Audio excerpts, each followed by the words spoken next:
Hi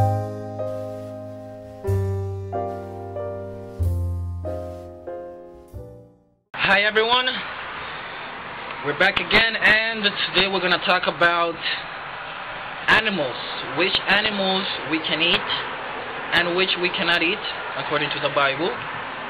Let's go to Leviticus chapter 11. Leviticus chapter 11 verse 1, 2 and 3 says, "And the Lord spake unto Moses and to Aaron, saying unto them, Speak unto the children of Israel, saying, These are the beasts which ye shall eat among all the beasts that are on the earth. Whatsoever parteth the hoof, and is cloven-footed, and cheweth the cud among the beasts, that shall ye eat.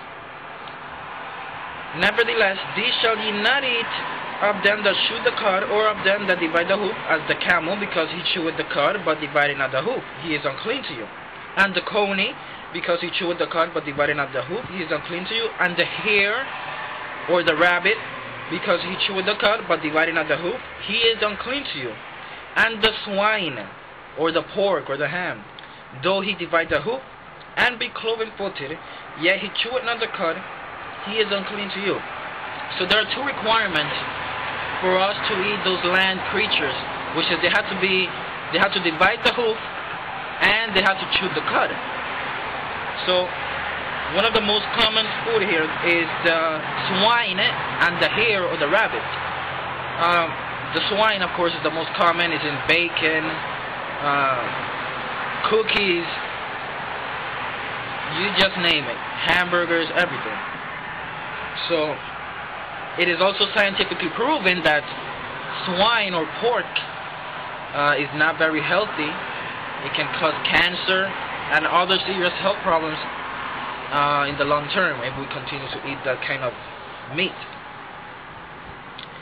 Now, regarding the animals that are in the waters, Leviticus verse 9 explains that in order for us to eat them, they have to have fins and they have to have scales. So we cannot eat those animals such as shrimp, lobster, crab, or any crustaceans, sharks. In order for us to eat animals from the sea, they must have fins and scales. The flying creatures.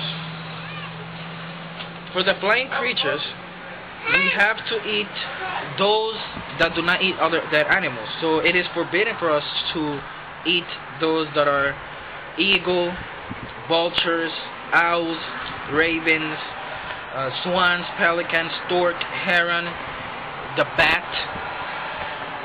We cannot eat those. However, we can eat, it is allowed in verse 22 and 23 that we can eat locusts, ball locusts, beetles, and we can eat grasshopper. Even though those are gross, to eat, but they are allowed, they are clean for you to eat. And John the Baptist, when he was in the desert, he ate locusts.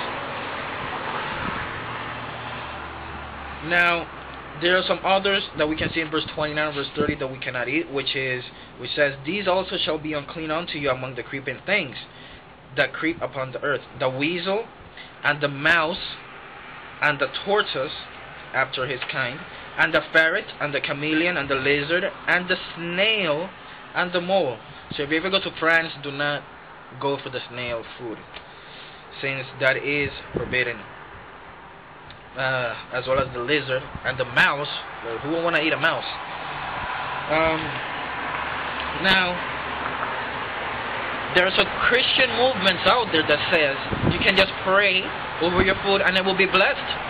So they use that as an excuse to eat foods such as swine, lobster, shrimp, crab. They say, "Oh no, you can just pray over your food and it will be blessed." Or they guide themselves based on the verse that says, "Peter, kill and eat." Obviously, we're gonna look in further upcoming videos. We're gonna see why we cannot eat those creatures and how were some verses misinterpreted in order to justify such things. So remember, it is forbidden to eat them, and do not be fooled. Because if you can just pray and bless your food, why aren't they eating mouses? Why aren't they eating cockroaches? You know. So let's use the word of God and the word of God only, and not the word of man. So God bless you, and shalom.